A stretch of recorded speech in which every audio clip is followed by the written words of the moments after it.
I love Mr. Bean. I think the character is a national treasure. I think the live-action sitcom, for as few episodes as it has, was brilliant. It was funny, it was heartfelt, but most importantly, it was just downright ridiculous, which is why I loved watching it so much as a kid. I wanted to see what shenanigans Mr. Bean would get up to next. And the cartoon series spin-off that came after, I loved that too. It was in the spirit of the original 90s sitcom and even had Rowan Atkinson returning to voice Mr. Bean, but it also included brand new characters as well as far crazier adventures than the live-action sitcom could ever put to film. Like, there's one episode where some dude who happens to look just like Mr. Bean escapes from prison, and both of them get mixed up by the police, which means Mr. Bean goes to prison and this dude lives Mr. Bean's life, at least until he has to deal with Mrs. Wicked, the landlady, who's apparently so horrible to be around that he willingly chooses to go back to prison. One thing that makes the show great is that it's suitable for all ages. Kids love the character of Mr. Bean as he mumbles incoherent sentences and waddles about the place in his special way, whereas adults can appreciate the subtle humour and references to pop culture that spring up in pretty much every episode. Staying for dinner. So you'd think with the amount of soul, humour and utter wackiness the live-action and animated series had, a PS2 game based on the same character should have been a surefire success.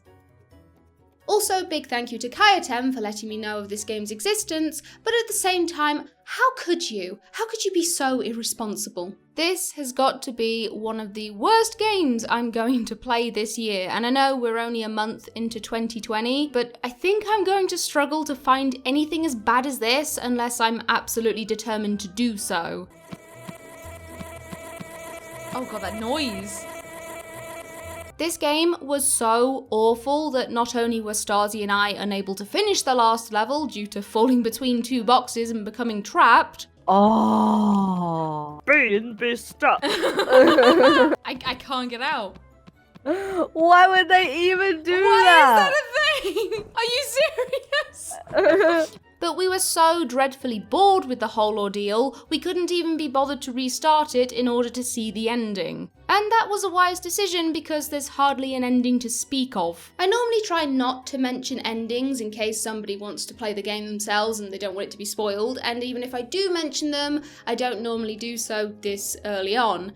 But to be honest, I don't think I could count this as an ending. So after you spend 2 to 3 hours stumbling your way through this torturous game, you'll come to the final door, which, once the puzzle to unlock it has been completed, will give you an extremely short cutscene showing Teddy, who was kidnapped prior to the events of the game, trapped inside a cage. Mr. Bean blows the locks on the cage, somehow, gets Teddy back, and then you're given a flyby showing you the various enemies you encountered in the game. That's it as far as I know, because I had to look this up on someone else's video, and the video ends there, so... Truthfully, I can only blame myself for the suffering I've endured playing Mr. Bean, because had I been more knowledgeable on video game publishers, I may have realised sooner that these are the same guys responsible for monstrosities such as Home Alone, Paddington Bear, and even Little Britain, the video game. The fact I've never heard of the developers should have also clued me in. They're called Beyond Reality Games, which is fitting given how far beyond reality the devs must have been to come up with a steaming pile of crap such as this.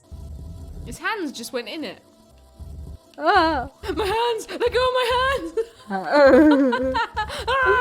And seeing as I can't find any information on them, I'm going to assume the company didn't make that many games, or didn't last very long. Possibly both. Now, I'm going to do something I don't normally do, and that's complain about the cover of the game.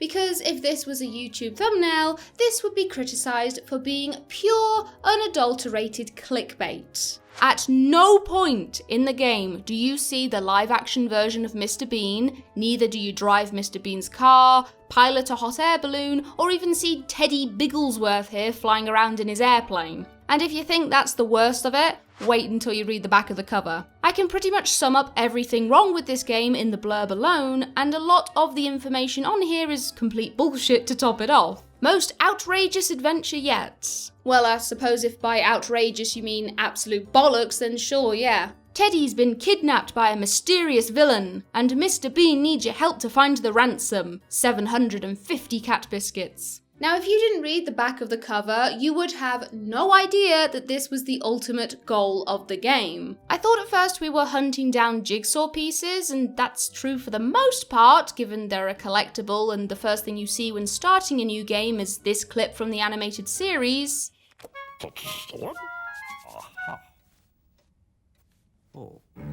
But if you didn't read the back of the cover or didn't have it on hand, you only realise that Teddy has been kidnapped and you need to find 750 cat biscuits to rescue him if you read this sign at the beginning of the game. A sign that you could just as easily walk past and take no notice of. And we never do work out the identity of the mysterious villain who kidnapped Teddy. I mean, it could have been these two plonkers right here, El Fatso and Discount Stewie Griffin on meth, but then why did they want cat biscuits? So is it Mrs. Wicket, seeing as she's the only character who owns a cat? Or was it Scrapper the cat himself? Though how he wrote a ransom note, I don't know. Plus there's the glaring issue that he doesn't actually make an appearance in PS2 Mr. Bean, only robot versions of him do. Speaking of which, who built the robot cats? And why did they build them? Is this a secret plot to take over the United Kingdom? I don't know! Nothing is explained in this game! And it just gets worse from here on. Stars all of Mr. Bean's famous friends and foes, including his beloved Irma Gob.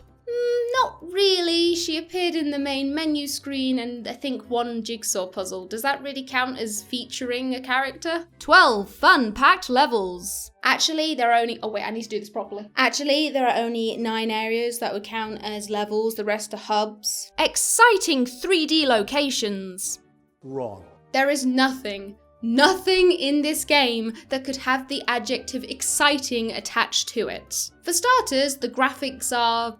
I don't even know how to put it. Boring? Now, the cel-shaded style can look fantastic. Just take the Borderlands series as an example. Playing Mr. Bean, however, I'm put to sleep just looking at it. The graphics are both boring to look at in places and too much in others, with a mix of garish colours, unremarkable textures, and a harsh computerized look that just doesn't work when you consider the style of the animated show. And some areas you gawp at and think, why would you do that? Now, when I first loaded into this horrendous world, I couldn't help but notice the zit-ridden skin floor below Mr. Bean's feet. Okay, I know it's supposed to be a sandy path with rocks on it, but could you have chosen something that wasn't pink and lumpy looking? On a texture that's almost the same colour as Mr. Bean's skin? I don't think I've ever had a texture in a game make me feel physically sick before. Honestly, I was just waiting for Mr. Bean to stand on one of those rock zit things and have it explode on his shoe.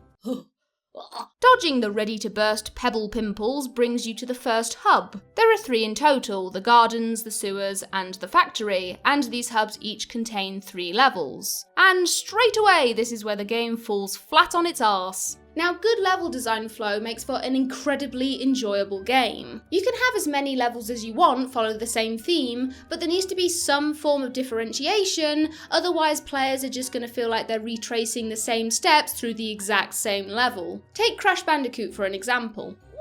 Even though you spend almost half the game on the same jungle island, every level feels unique. There are levels with big rolling wheel hazards and pitfalls, levels where you need to climb up enormous walls, travel upstream via logs and floating leaves, explore dark temples, ride pigs, dodge enormous boulders. The point is, there's always something new to experience. Now, we were promised fun-packed levels in PS2 Mr. Bean, so surely this is where the game redeems itself. The first level of the gardens isn't too bad as you're still getting used to the controls and everything you see is fresh in your mind. It's only after you enter the second level that you realise just how copy-paste this game truly is. The same enemies, to the point you can have multiple Mrs. Wickets on the screen because that makes total sense. The same traps in the form of pitfalls, spikes, bomb boxes, and collapsing bridges that make such a thunderous crash you'd think your house had just been bombed.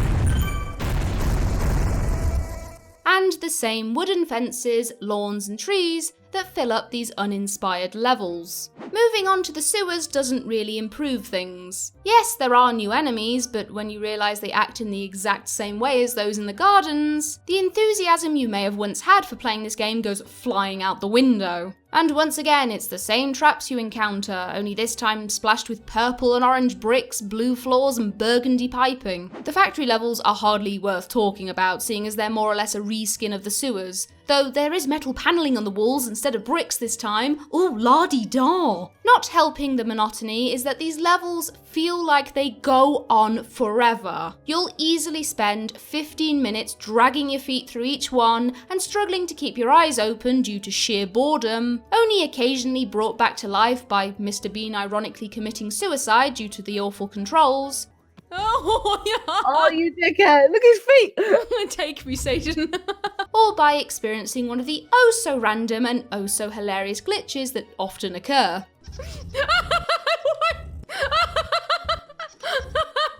And I said, hey, yeah. Ow! And that's 15 minutes if you don't decide to tackle the one and only mini-game in PS2 Mr. Bean if you don't count the jigsaw puzzles. Whack-a-mole. The name is literal and it's probably the best thing about it. No. Oh, he's cheeking you about. He's like, prick. Is that what you said?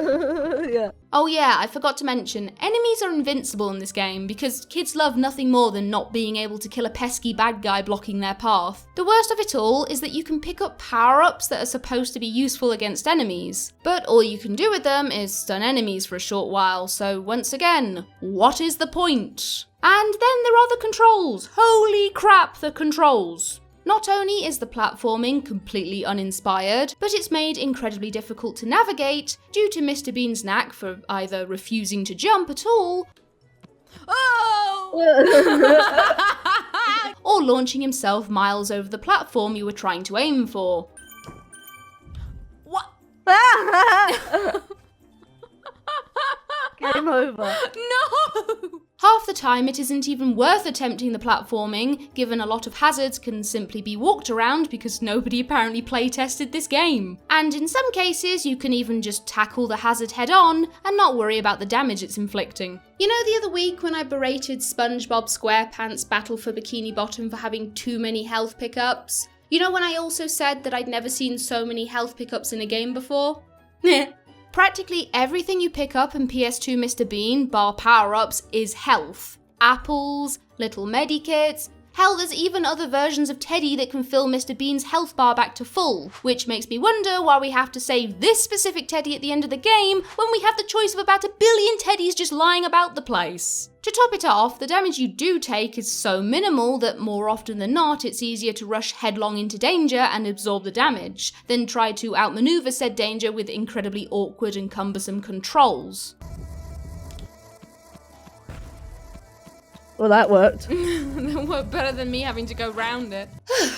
I think it's safe to say that I don't like Mr. Bean on the PS2 very much. Everything from the cover, the graphics, the gameplay, the story, it's utter garbage. The cover is blatant false advertisement, designed with interesting elements and far brighter colours than the game actually has to offer, specifically to entice naive kiddies into picking it up and begging their parents to buy it. That in itself is fairly disgusting, but then you have the equally atrocious graphics and gameplay. It's like Okami and Rugrats Search for Reptar had a love child, but said love child neither inherited Okami's beauty, nor Rugrats Search for Reptar's simple yet fun gameplay. And then there's the story, or lack thereof. All the questions I had at the beginning of the game were not once answered throughout this entire 2 to 3 hour ordeal. Who was the mysterious villain who took Teddy? Why were they desperate for cat biscuits? What was the significance of the jigsaw pieces? Why were clips from the show included in the game if they had no context in terms of level design, enemies, or goals? Now, I don't care if this game is intended for kids, and quite frankly, I find that statement quite insulting on their behalf, because I think if I'd played this as a kid, I would have been offended by how dumb and pointless it was. Making a game based on Mr. Bean is strange to begin with, but if you're not going to include the humour, the soul, the wackiness that made the live action and animated series so much fun and great to watch, I ask again, what is the point? At the end of the day, Mr. Bean on the PS2 is a very horrible game made by very lazy people looking to take advantage of the naivety of kids and their parents in the hopes of making a quick buck, and thus deserves to burn in the hottest fires of hell. Well, at least I learned my lesson about playing blast entertainment games. Shall we do Little Britain next?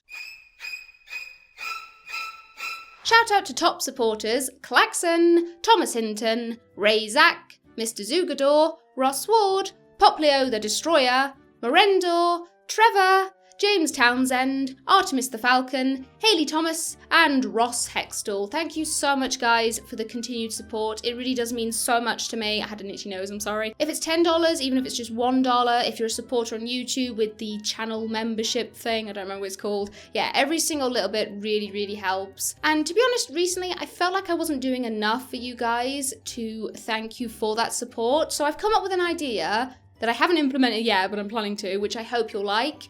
I'm planning on making a poll once a month where you guys can actually decide on the next game I review, or at least a game I'm going to review in that month. I don't know how to do it yet. I don't know whether I should do it where you guys choose games and then I make a poll out of all those choices, or I have a theme for every month, so like horror theme, platformer theme, whatever theme. I don't know yet. I'm having a think still, but I hope you guys like that idea. If you do, let me know in the comment section, and yeah, I hope you're all having a really good day. Now for the outtakes, I guess. I gotta wake up. Why is it so warm? It's the first line, I can't do it. Whenever I put these on when I got a sweaty face, they just slide down my nose. I've run out of tea. Damn it. 15 minutes, 15 minutes, 15 minutes. And that's 15 hours. You know the other week when I berated SpongeBob I'm not Sean Connery, it's SpongeBob SquarePants, not SpongeBob SquarePants. SpongeBob SquarePants, Battle for Bikini Bottom. It's not even for this review, and you know when I berated SpongeBob SquarePants, Battle for... You know that SpongeBob review I did the other week? That's the last time I'm doing one, because I can't say the fucking name.